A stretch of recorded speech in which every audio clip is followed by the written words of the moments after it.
Antarctica is colder than the tropical jungle of Borneo. But that brings us on to make well, I'm just hypothesizing here. I haven't really come across this in so many words, but if we think about it, at lower temperatures, the body is bigger. If you take that together with the wing increases in area with latitude, then this suggests the wing area increases faster than body size. And this is interesting when you consider the allometric scaling laws. Take a length L. If you double it, the area will increase by L to the square, and a volume will increase by L to the cubed, right? So area multiplies by 4 and volume by 8. So you might expect that wing loading would increase with decreasing temperature as you've got more weight per area. And this even if wing area increases. Perhaps this actually explains why the South American cline, which saw an increase in wing area in females, non-significant in males, but an increase in wing loading. Gilchrist et al. 2003 notes that both sexes are very big in South America because of the cool climate of coastal Chile. So perhaps this suggests that cline and wing size are steeper than thorax length clines, hence the cline and wing loading.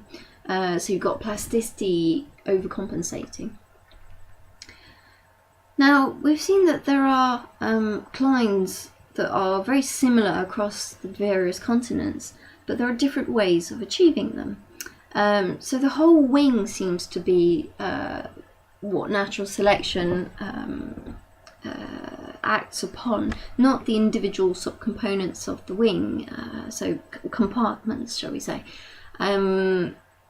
So in females, wing section that generates size clines differs in all 3 continents. So in Europe, the changes in area is due to changes in the proximal portion of the wing, which increases faster than the distal one.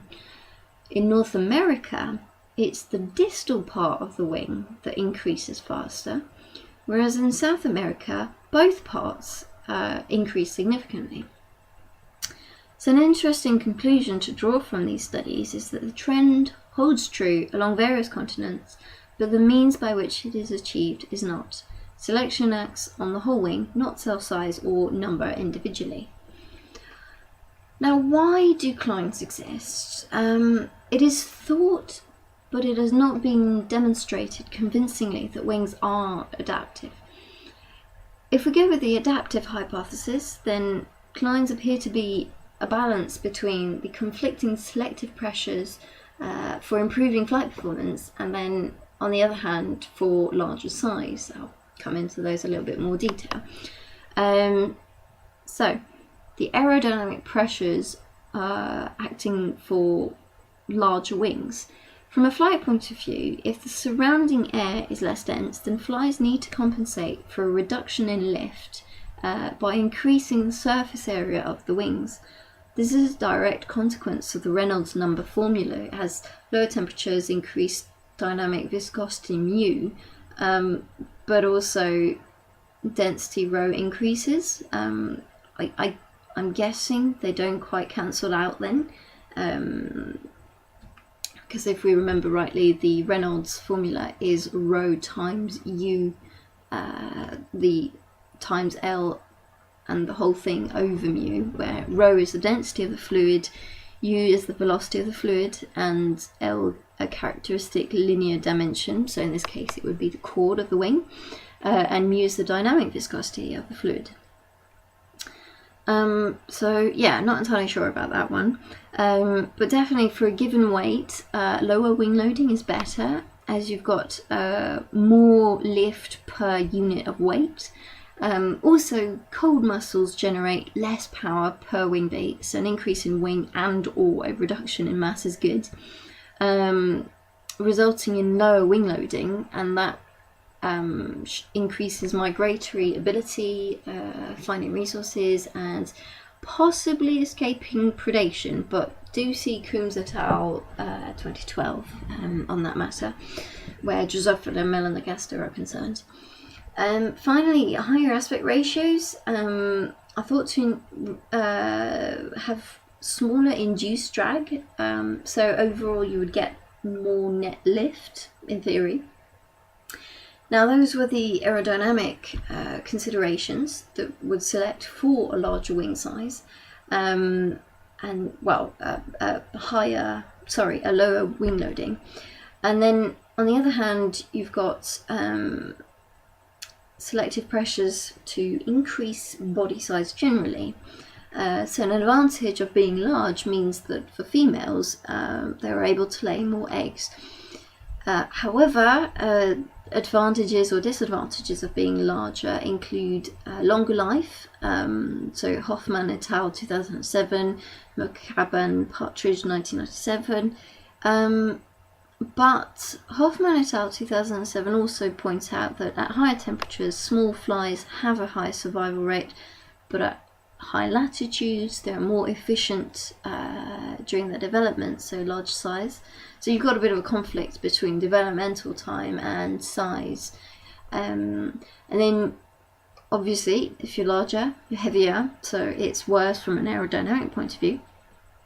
And also, if you think about it, more offspring during your lifetime means that those offspring might be, if you lay many eggs at the same time, then you're going to have a high density of larvae, which then have to compete for the same amount of food. So your F1 population will be smaller. So you've got this sort of balancing in terms of size.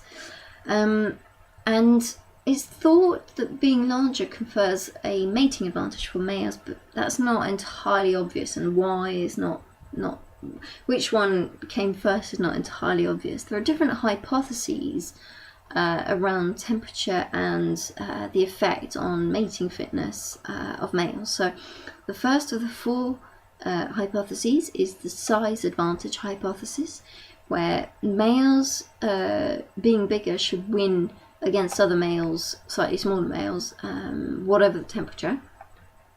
The second hypothesis is the acclimation advantage hypothesis. So this one states that males raised at 18 degrees should be more successful than males raised at 25 when both males are at 18 degrees, but not when they are at 27 degrees.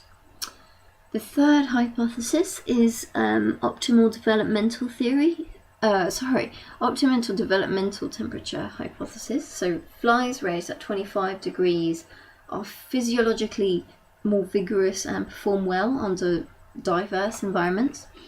And finally, the last hypothesis is the parental development theory. So temperature in particular. So if you've got parents reared at 25 and parents reared at 18 degrees, if the F1 are reared at 25 degrees in either case, then the F1 flies whose parents were reared at 25 will have a higher fitness than those whose parents were reared at 18 degrees. And finally, we'll sort of look at the hypotheses that explain or attempt to explain the Clines. So Gilchrist and Huey 2004 suggest that across the Clines that they studied,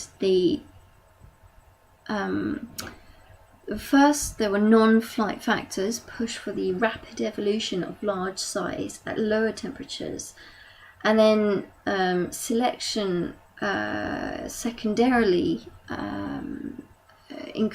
wanted to increase flight ability, so that then favoured reduction in body mass. However, in the South American Cline, it is not clear whether larger wing loading has occurred because larger bodies are better, you've got an increase in fecundity, or if it's just correlated with developmental time. Zwan et al. 2000 suggests that actually it was differences in the initial genetic variation and or direction in selection that are responsible for differences between the South American and the Australian continents. So that's it for Clines.